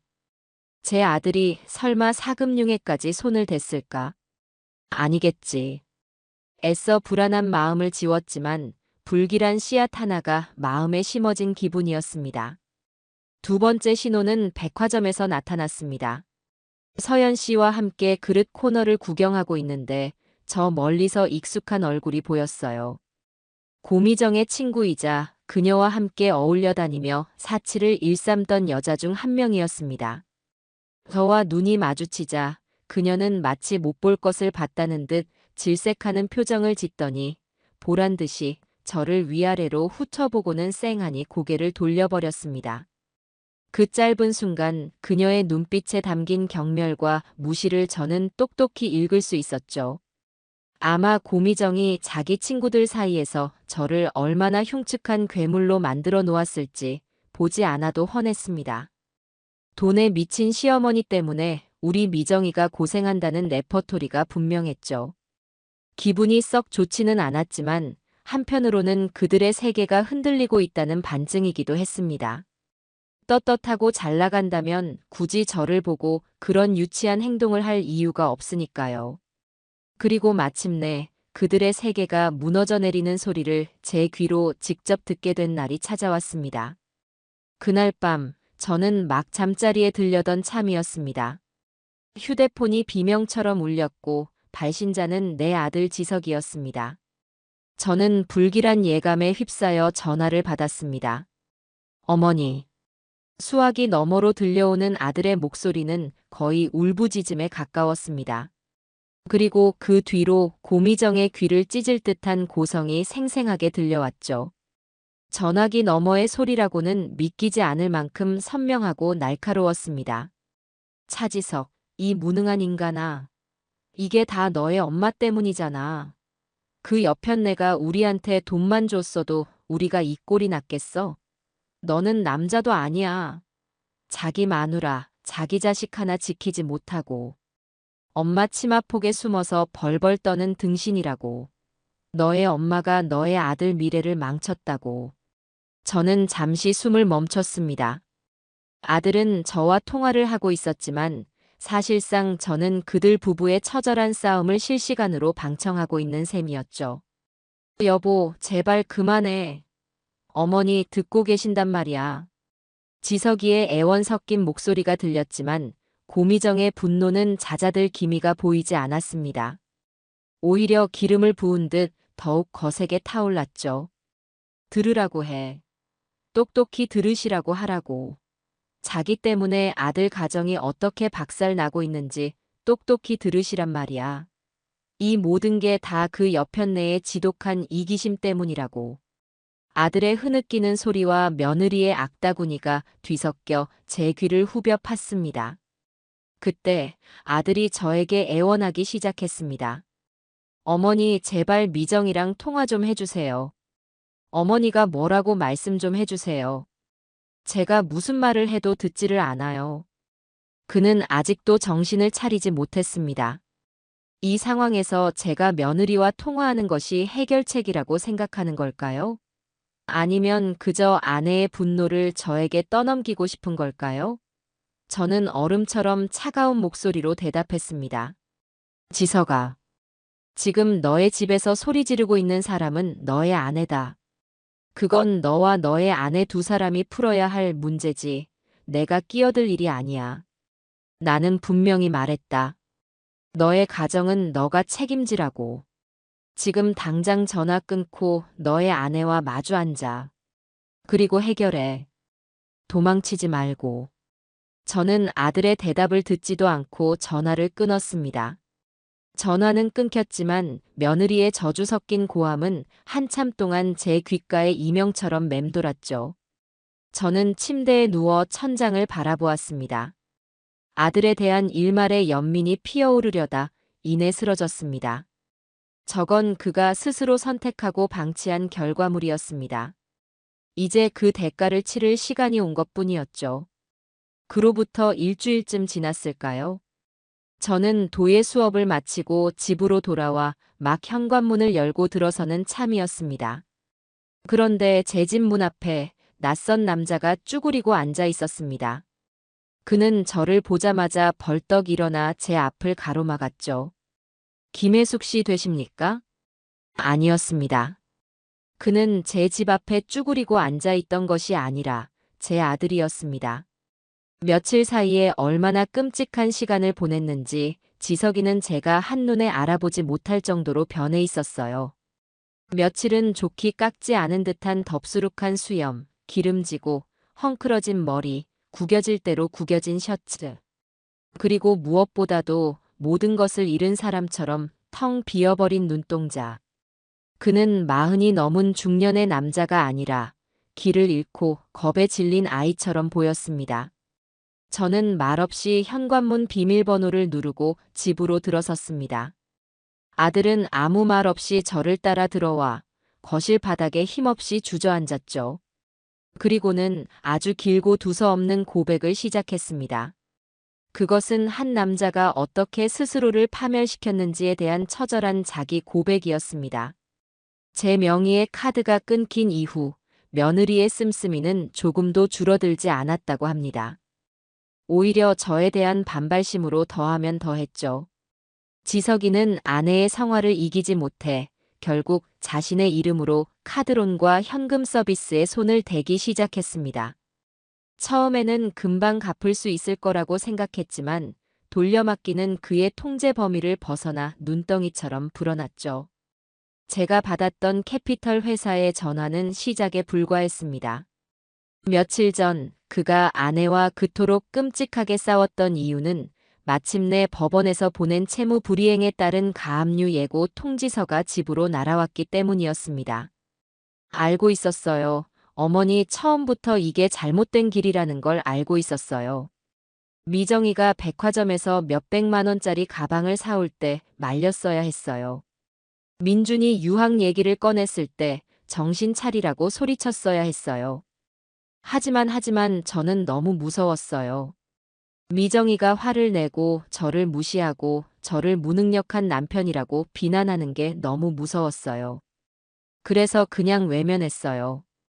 괜찮을 거라고, 어떻게든 될 거라고. 아들은 엉엉 울며 어린아이처럼 제게 모든 것을 털어놓았습니다. 그의 고백 속에서 저는 한심하고 나약한 아들의 모습뿐만 아니라 그를 그렇게 만든 제 자신의 모습도 보았습니다. 어쩌면 제가 너무 오랫동안 아들의 방패막이가 되어주었던 탓일지도 모릅니다. 언제나 뒤에서 모든 것을 해결해 주었기에 그는 스스로 문제를 해결하는 법을 배우지 못했던 거죠.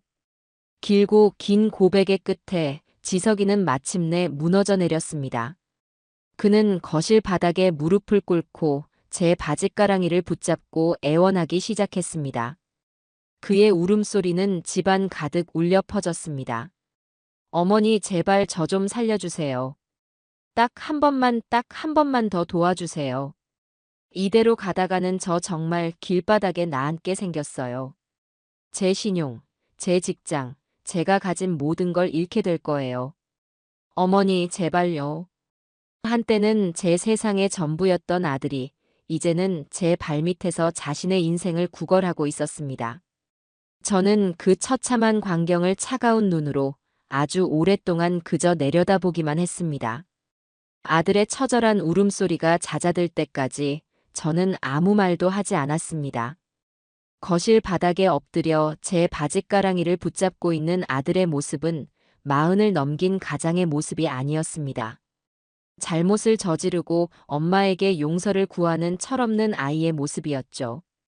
한때는 저를 하늘처럼 믿고 따르던 아들이 어쩌다 이 지경까지 이르게 되었을까. 가슴 한구석이 서늘하게 아려왔지만 저는 더 이상 감정에 휩쓸리지 않기로 마음먹었습니다. 지금 제가 베푸는 값싼 동정은 아들을 더 깊은 수렁으로 밀어넣는 독이 될 뿐이라는 것을 잘 알고 있었기 때문입니다. 저는 아들의 어깨를 잡고 있던 손을 뿌리치고 차가운 목소리로 말했습니다. 일어나거라. 아들은 고개를 들지 못한 채 그저 미동도 없이 엎드려 있었습니다. 일어나라고 했다. 지금 너의 그 꼴을 보니 내가 너와 무슨 이야기를 할 수 있겠니? 당장 집으로 돌아가. 씻고 면도하고 제대로 된 옷으로 갈아입어. 그리고 내일 아침 정신 똑바로 차리고 다시 나를 찾아오너라. 그때 너의 그 부탁에 대한 내 대답을 들을 수 있을 게다. 제 단호한 목소리에 아들은 마지못해 몸을 일으켰습니다. 그는 거리며 현관을 나섰고 그 뒷모습은 폐잔병처럼 처량하기 짝이 없었죠. 저는 그날 밤 아들을 도울 것인지 말 것인지를 고민하지 않았습니다. 이미 제 답은 정해져 있었으니까요. 대신 어떻게 도울 것인지에 대해 밤새도록 고민했습니다. 이번이 정말 마지막 기회였습니다. 아들이 한 가정의 가장으로서, 한 인간으로서 바로 설 수 있는 마지막 시험대가 될 것이었어요. 다음 날 아침 약속한 시간에 맞춰 지석이가 저희 집을 찾아왔습니다. 어제와는 달리 말끔하게 면도를 하고 다림질이 된 셔츠를 입고 있었죠. 하지만 밤새 한숨도 자지 못한 듯 눈은 퀭하고 얼굴은 여전히 잿빛이었습니다. 저는 아들을 식탁에 앉히고 그의 앞에 백지 한 장과 펜을 내려놓았습니다. 내가 너의 빚을 갚아주겠다. 제 말에 아들의 얼굴에 순간 화색이 돌았습니다. 하지만 저는 곧바로 다음 말을 이었죠. 하지만 공짜는 아니다. 몇 가지 조건이 있어. 너는 내가 지금부터 말하는 조건들을 모두 받아들이고 이행하겠다는 각오가 섰을 때만 내 도움을 받을 수 있다. 만약 하나라도 지킬 자신이 없다면 지금 이 자리에서 일어나 나가도 좋다. 저는 펜을 들어 제가 밤새 고민했던 조건들을 종이 위에 하나씩 적어 내려가기 시작했습니다. 그것은 아들의 인생을 재건하기 위한 일종의 계약서였습니다. 첫째, 내가 너의 채무 전액을 상환해주는 즉시 너는 나에게 그 금액에 해당하는 차용증을 작성하여 공증까지 받아 제출한다. 이것은 선물이 아니라 너의 인생을 담보로 한 대출이다. 상환 계획은 너의 월급 수준에 맞춰 함께 정할 것이다.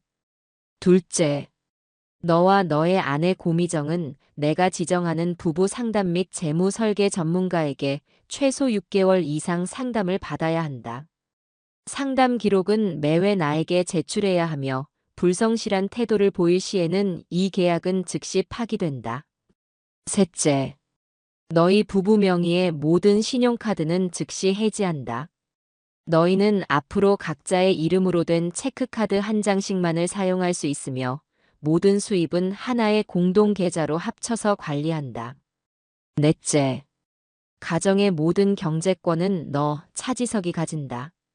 아내에게는 매주 정해진 액수의 생활비만을 지급하며 그 외 모든 지출은 가계부에 기록하고 너의 승인을 받아야만 한다. 다섯째, 위에 명시된 조건 중 단 하나라도 위반할 시 너는 나에게 빌린 채무 전액을 즉시 일시 상환해야 할 의무를 진다. 만약 상환 능력이 없을 시 나는 너에게 상속하기로 했던 아파트 전세금에서 그 금액을 제할 것이다. 제가 모든 조건을 다 적고 펜을 내려놓았을 때 지석이는 종이에 적힌 글자들을 망연자실한 표정으로 내려다보고 있었습니다. 그의 얼굴에는 당혹감과 굴욕감이 동시에 서려 있었죠. 어머니, 이건 너무하십니다. 미정이가 이걸 받아들일 리가 없어요. 이건 그냥 노예 계약이잖아요. 노예 계약? 아니, 이건 너를 너의 아내의 노예가 아닌 한 가정의 진짜 주인으로 만들어주기 위한 재활 프로그램이다. 선택은 너의 몫이야. 이 종이를 들고 가서 너의 아내와 상의해라. 그리고 그녀를 설득시켜. 만약 너가 너의 아내 한 사람조차 설득시키지 못한다면 너는 앞으로 그 어떤 것도 책임질 수 없는 사람이라는 걸 증명하는 것뿐이다. 저는 그에게 더 이상 선택의 여지를 주지 않았습니다. 지석이는 결국 패배자처럼 고개를 떨군 채 제가 작성한 계약서를 들고 집을 나섰습니다. 결과는 제가 예상했던 그대로였습니다. 그날 오후 지석이에게서 거의 울음 섞인 전화가 걸려왔습니다. 며느리 고미정의 반응은 제 상상을 초월할 정도로 격렬했던 모양입니다. 어머니, 미정이가 난리가 났어요. 이걸 보더니 제 얼굴에 집어 던지면서 미친 거 아니냐고 소리를 질렀어요.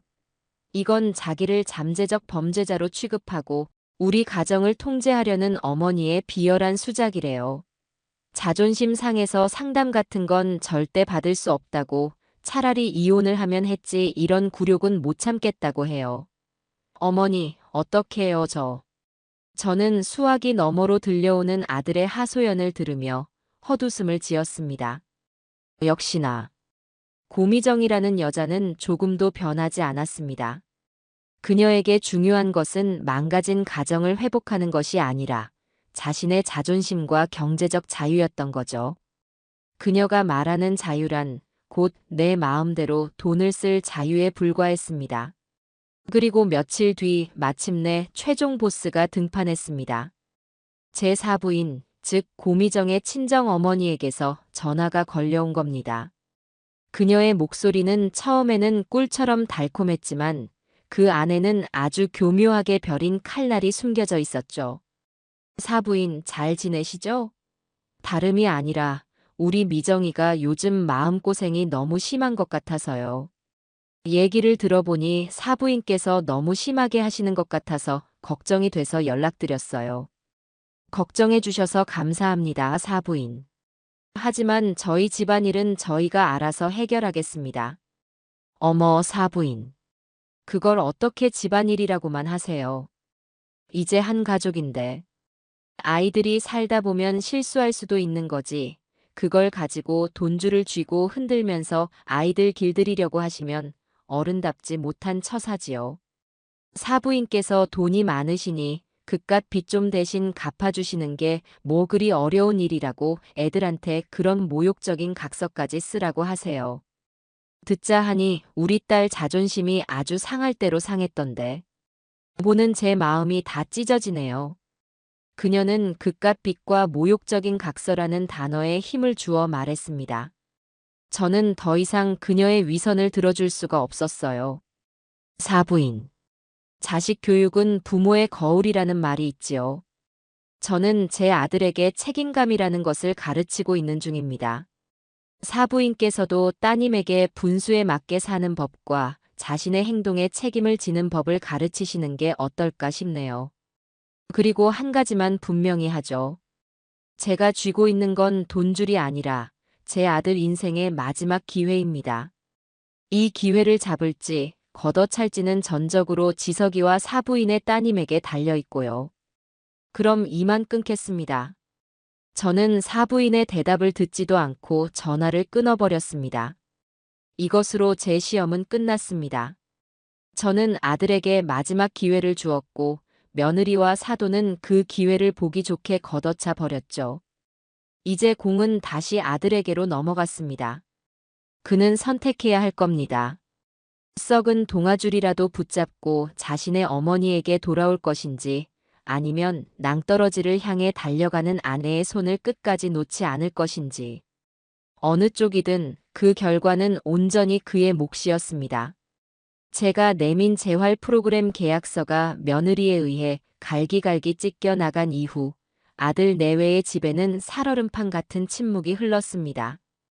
아들 지석이는 더 이상 제게 전화를 걸어 넋두리를 하거나 해결책을 묻지 않았어요.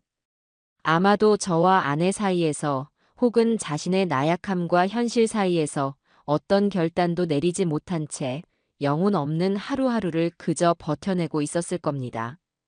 저는 그런 아들에게 굳이 연락하지 않았습니다. 이제는 그가 스스로 선택하고 일어서야 할 때였으니까요. 그를 향한 제 마지막 배려는 그가 스스로 생각할 시간을 주는 것, 즉 침묵이었습니다. 저는 제 일상에 더욱 몰두했어요. 도예 교실에 흙은 거짓말을 하지 않았고 서연 씨와의 수다는 언제나 유쾌했으며 혼자만의 시간은 오롯이 저를 위한 평화로 채워졌습니다. 하지만 잔잔한 수면 아래에서 거대한 악어가 조용히 입을 벌리고 있음을 저는 미처 알지 못했습니다. 보이지 않는 곳에서 고미정은 그녀 인생 최악이자 마지막 도박을 준비하고 있었죠. 패배를 모르는, 아니 인정하지 못하는 고미정에게 저의 제안은 참을 수 없는 굴욕이자 모욕이었을 겁니다.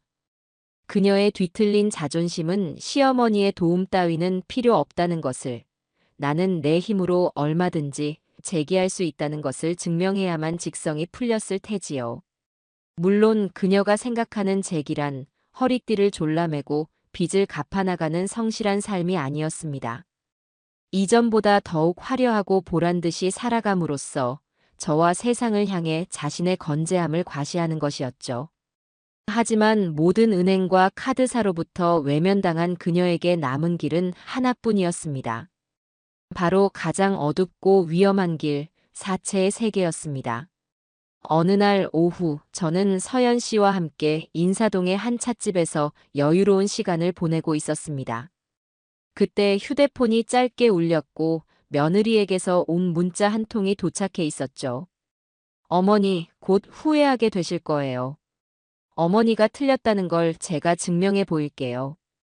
의미를 알 수 없는 그 문장에서 저는 섬뜩한 결기를 느꼈지만 그저 그녀의 유치한 허세련이 하고 넘겼습니다.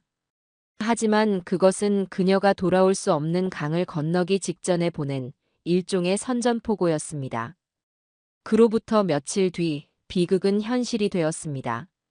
늦은 밤 현관문 초인종이 비명처럼 울렸고 인터폰 화면에는 공포에 질린 아들의 얼굴이 비치고 있었죠. 문을 열어주자마자 아들은 집 안으로 비틀거리며 들어와 서류 몇 장을 제 앞에 집어 던졌습니다. 그의 손은 제어할 수 없을 정도로 떨리고 있었어요. 어머니, 이게 대체 뭔지 좀 보세요. 이게 말이 되나요? 테이블 위에 흩어진 서류는 대부 계약서라는 이름만 들어도 소름이 끼치는 물건이었습니다. 채무자는 차지석, 채권자는 들어본 적도 없는 OK 파이낸스. 대출 원금은 무려 5천만 원에 이자는 살인적인 수준이었죠. 계약서 하단에는 제 아들의 이름 석자와 함께 그의 인감 도장이 선명하게 찍혀 있었습니다. 나는 이런 걸 쓴 적이 없다. 이게 대체 어떻게 된 일이냐? 이 도장은 또 뭐고? 미정이가 고미정이 그랬어요. 안방 서랍에 있던 제 인감 도장이랑 신분증을 몰래 훔쳐서 제 이름으로 사채를 썼어요, 어머니. 제가 사기꾼의 범죄자가 됐다고요. 아들의 목소리는 완전히 무너져 있었습니다.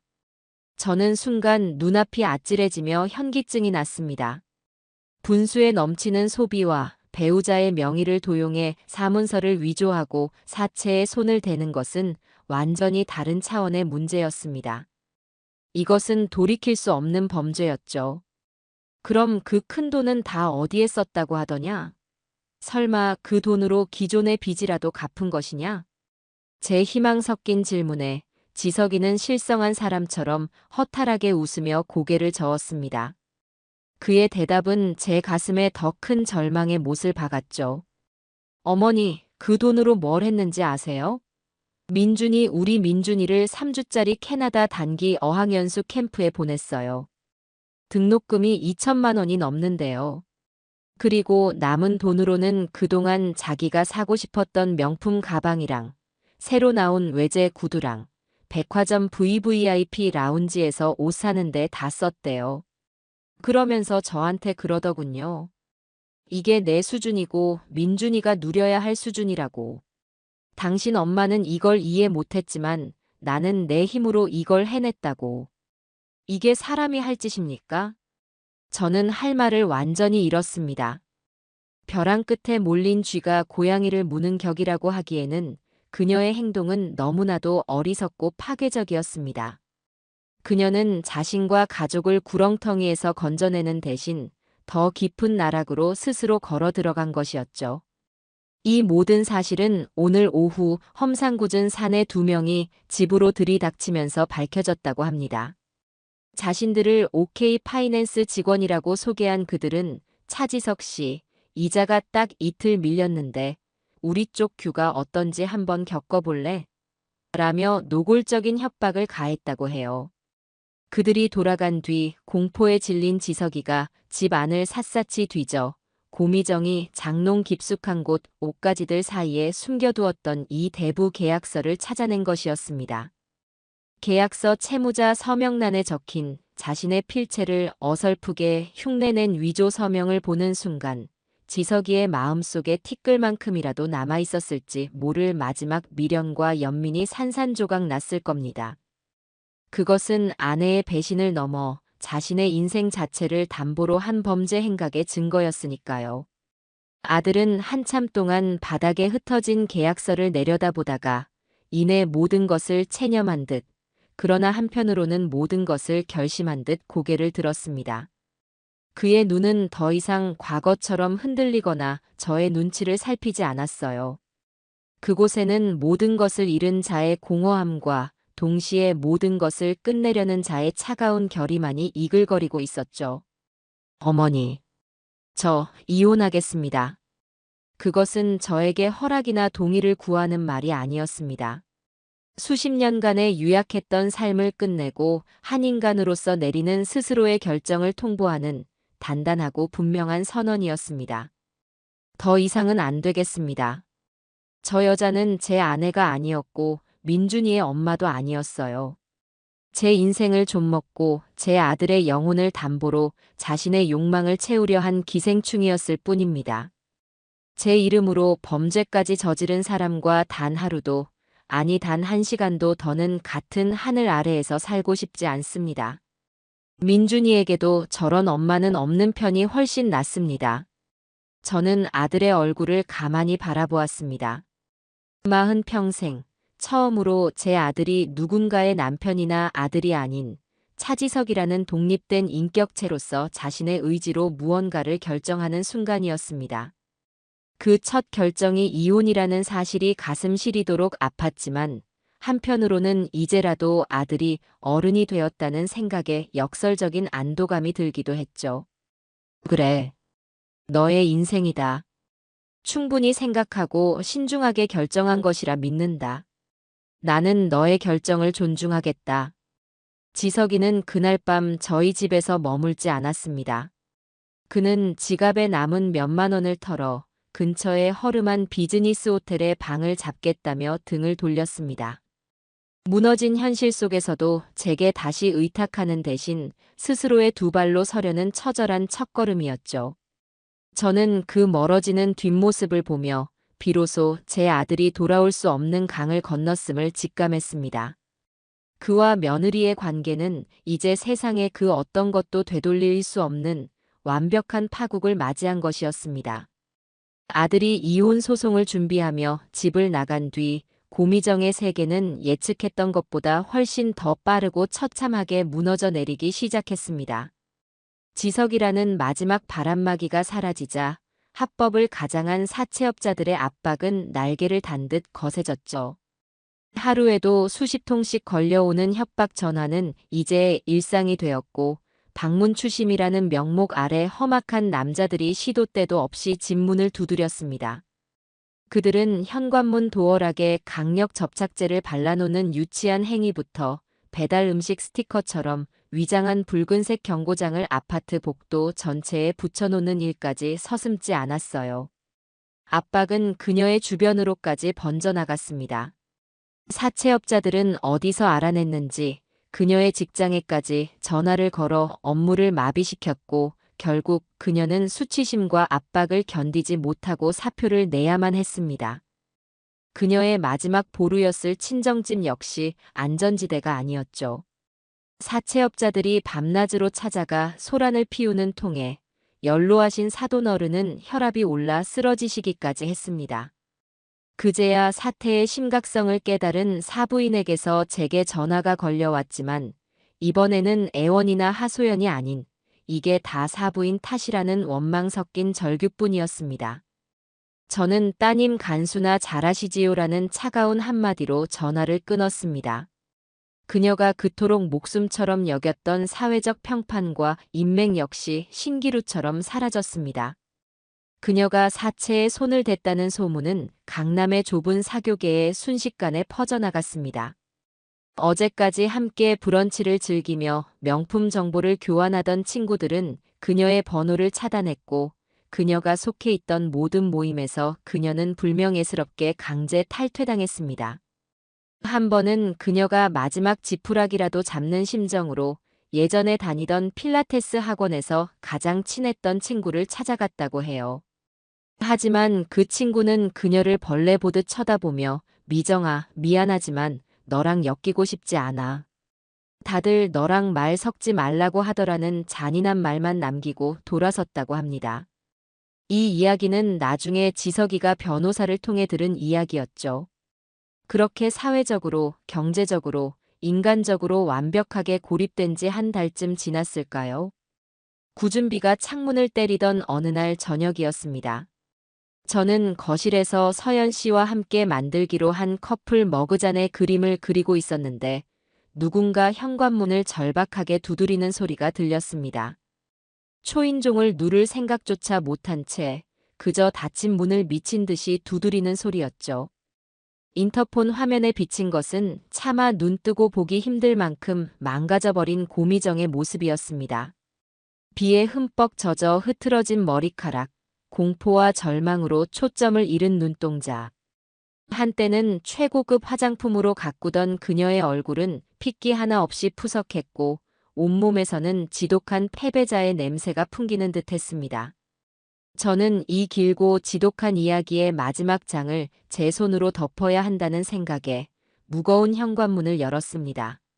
문이 열리자마자 고미정은 기다렸다는 듯이 제 앞에 풀썩 무릎을 꿇었습니다. 그녀의 무릎이 차가운 대리석 바닥에 부딪히는 둔탁한 소리가 거실을 울렸죠. 그리고는 바닥에 이마를 박고 아이처럼 통곡하기 시작했습니다. 어머니, 제가 다 잘못했어요. 제가 죽일 년이에요. 제발 용서해 주세요, 어머니. 그녀는 울부짖으며 제게 용서를 빌었습니다. 그녀의 목소리는 처절했고 몸은 가련하게 떨리고 있었죠. 제가 잠시 미쳤었나 봐요. 허영심에 눈이 멀어서 자존심 때문에 제가 무슨 짓을 했는지도 몰랐어요. 이제 다 깨달았어요. 어머니 말씀이 전부 옳았어요. 제가 어리석었어요. 제발 제발 저 좀 살려주세요. 사채업자들이 매일같이 찾아와서 죽이겠다고 협박해요. 이대로 가다가는 저 정말 길바닥에서 객사할지도 몰라요. 어머니, 제발 그 돈 좀 막아주세요. 그리고 지석 씨 좀 설득해 주세요. 제가 다신 안 그럴게요. 정말 맹세할 수 있어요. 어머니 시키는 대로 뭐든지 다 할게요. 평생 어머니 종처럼 살라고 해도 살게요. 그러니 제발 우리 민준이 얼굴 봐서라도. 저는 무릎 꿇고 비는 그녀를 아무런 감정 없는 눈으로 내려다보았습니다. 그녀의 눈물은 분명 진심일 겁니다. 하지만 그 눈물의 성분은 참회가 아니라 공포였고 반성이 아니라 절망이었습니다. 그녀는 여전히 변하지 않았습니다. 이 와중에도 그녀는 자신의 문제를 해결할 방법을 찾는 대신 저라는 구원자에게 매달려 모든 것을 해결해달라고 구걸하고 있었으니까요. 저는 아주 오랫동안 침묵을 지키다 조용히 입을 열었습니다. 제 목소리는 저 자신도 놀랄 만큼 차갑고 메마른 소리를 냈습니다. 일어나거라. 너의 그 더러운 눈물이 내 집 현관을 더럽히는 걸 더는 보고 싶지 않구나. 제 말에 그녀의 울음소리가 잠시 잦아들었습니다. 그녀는 고개를 들어 믿을 수 없다는 표정으로 저를 바라보았죠. 저는 그녀의 흔들리는 눈동자를 피하지 않고 그녀의 영혼을 꿰뚫는 듯한 시선으로 말을 이어갔습니다. 너는 아직도 너가 뭘 잘못했는지 모르는구나. 너의 잘못은 사채를 쓴 게 아니야. 너의 잘못은 명품을 밝힌 것도 아니고. 너의 가장 큰 잘못은 너의 인생에 단 한 번도 책임이라는 것을 져본 적이 없다는 것이다. 언제나 남 탓, 환경 탓. 그리고 모든 문제의 해결책은 너의 부모나 나나 너의 남편의 지갑에 있다고 믿었지. 안 그러니? 고미정은 아무 대답도 하지 못했습니다. 제 말이 그녀의 폐부를 정확히 찔렀기 때문이겠죠. 너는 나에게 가족이 되어달라고 비는 게 아니야. 너의 부도를 막아달라고, 너의 구원투수가 되어달라고 비는 거지. 처음부터 너는 시어머니가 필요했던 게 아니었어. 너는 그저 든든한 돈줄, 너의 허영심을 채워줄 은행이 필요했을 뿐이지. 저는 마지막 말을 뱉기 위해 숨을 골랐습니다. 이제 그만 돌아가거라. 그리고 똑똑히 들어도 너의 그 은행은 이제 영원히 문을 닫았다. 너의 빚은 너가 저지른 일이니 너가 책임지고 너의 이혼 문제는 너와 내 아들, 두 사람이 법정에서 해결해. 더 이상 나를 찾아오지 마라. 이곳은 너처럼 책임감 없는 인간이 발 디딜 곳이 아니다. 저는 그녀가 무어라 더 말하려는 것을 무시하고 등 뒤로 육중한 현관문을 닫았습니다. 문 하나를 사이에 두고 그녀의 절규와 같은 울음소리가 한참 동안이나 이어지다가 이내 빗소리에 섞여 사라졌습니다. 저는 그 자리에 한참을 서 있었습니다. 조금의 연민도 동정도 느껴지지 않았습니다. 저는 그저 제 인생에서 가장 거대하고 지긋지긋했던 종양 덩어리를 마침내 제 손으로 완전히 도려냈다는 차가운 안도감에 휩싸여 있을 뿐이었습니다. 고미정이 빗속에서 절규하던 그날 이후 제 인생의 시간은 놀라울 만큼 평온하게 흐르기 시작했습니다. 물론 아들의 이혼 과정이 한순간에 끝난 것은 아니에요. 벼랑 끝에 몰린 고미정은 마지막 발악처럼 이혼에 동의할 수 없다며 버텼고 양육권을 주장하며 법정 다툼을 질질 끌었습니다. 그녀는 변호사를 고용해 제가 아들을 뒤에서 조종하고 모자 관계를 이간질했다는 식의 터무니없는 주장을 펼치기도 했죠. 한 번은 재판 과정에서 참고인으로 출석해달라는 아들 변호사의 요청에 법정에 서야 하기도 했습니다. 담담한 표정으로 증인석에 앉은 저를 고미정은 법정 반대편에서 도끼 어린 눈으로 쏘아보고 있었죠.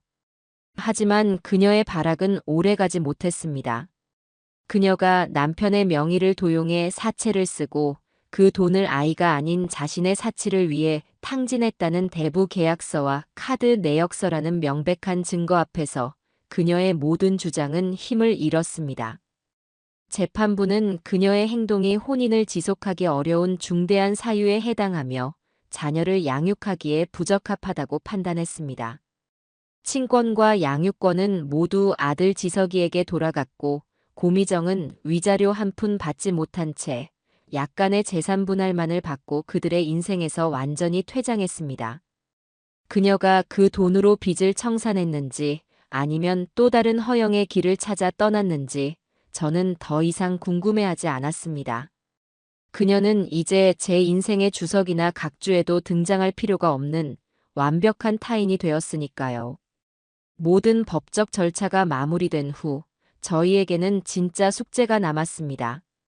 바로 손주 민준이의 상처를 보듬고 새로운 가정을 꾸려나가는 일이었죠. 엄마의 부재와 갑작스러운 환경의 변화는 10살 남짓한 아이에게 큰 혼란을 주었습니다. 한동안 아이는 웃음을 잃고 밤마다 악몽을 꾸는 듯 칭얼거리기도 했죠. 아들 지석이는 서툰 솜씨로 아침밥을 차리고 아이의 준비물을 챙기며 고군분투했습니다. 저는 아들의 독립을 존중하며 한 걸음 물러서서 지켜보되 그가 도움을 청할 때는 기꺼이 손을 내밀어 주었습니다. 주말마다 저희 집에 온 아들과 손주를 위해 영양가 높은 음식을 해 먹이고 지석이에게는 밑반찬을 잔뜩 싸주며 그가 아버지로서의 역할에만 집중할 수 있도록 도왔습니다. 가장 중요했던 것은 민준이와의 소통이었습니다. 저희는 더 이상 아이에게 무언가를 강요하거나 어른들의 기준으로 아이를 판단하지 않기로 약속했습니다. 대신 아이의 목소리에 귀를 기울였죠. 어느 화창한 주말 오후 저희 셋은 공원 벤치에 나란히 앉아 아이스크림을 먹으며 진솔한 대화를 나누었습니다. 지석이는 아이의 눈높이에 맞춰 몸을 낮추고 엄마와 아빠가 각자의 길을 가게 되었지만 민준이를 사랑하는 마음은 세상 그 무엇과도 바꿀 수 없다고 아빠와 할머니가 언제나 너의 든든한 편이 되어줄 것이라고 몇 번이고 다정하게 이야기해 주었습니다. 저는 아이에게 물었어요.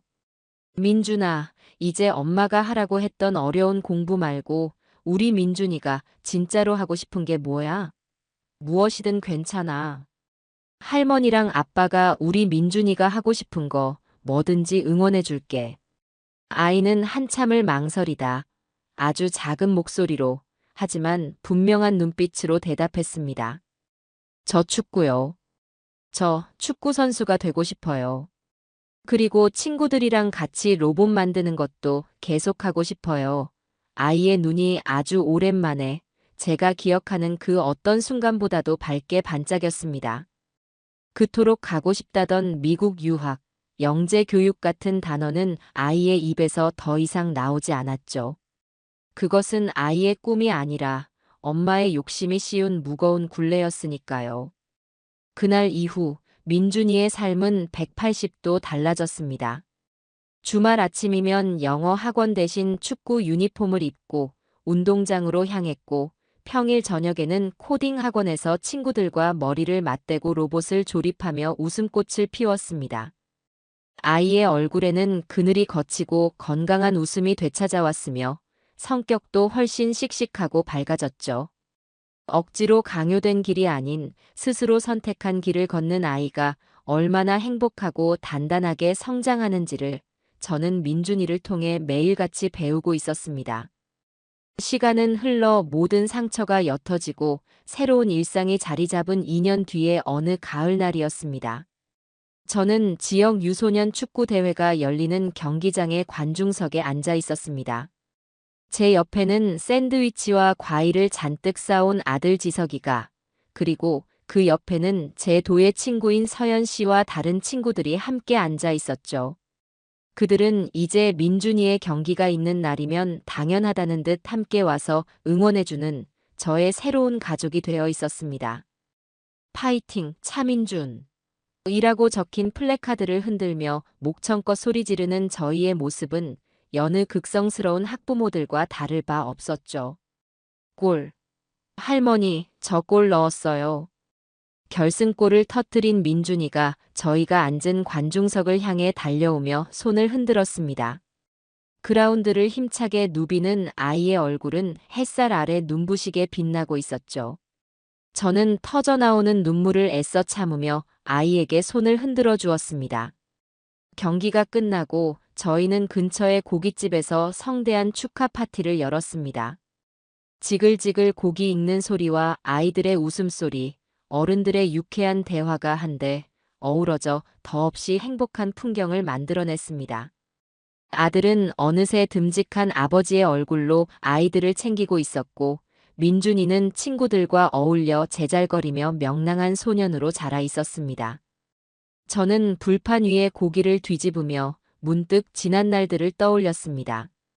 거짓과 허영으로 가득했던 위태로운 식탁, 그 위에서 오고 가던 가시 돋친 대화들. 그 모든 것이 아득한 전생의 일처럼 느껴졌습니다. 지독한 폭풍우를 겪고 나서야 저는 비로소 맑게 갠 하늘의 소중함을 알게 된 셈입니다. 제가 그토록 지키고 싶었던 가족의 진짜 모습은 값비싼 음식과 거짓된 웃음으로 채워진 그곳이 아니라 바로 지금 제 눈앞에 있는 이 소박하고 따뜻한 풍경이라는 것을요. 제 인생의 지긋지긋했던 일막은 그렇게 끝났습니다. 그리고 이제 온전히 저 자신을 위한, 그리고 제가 진심으로 사랑하는 사람들과 함께하는 진짜 행복으로 가득 채워질 인생 이막이 눈부신 가을 햇살 속에서 이제 막 시작되고 있습니다.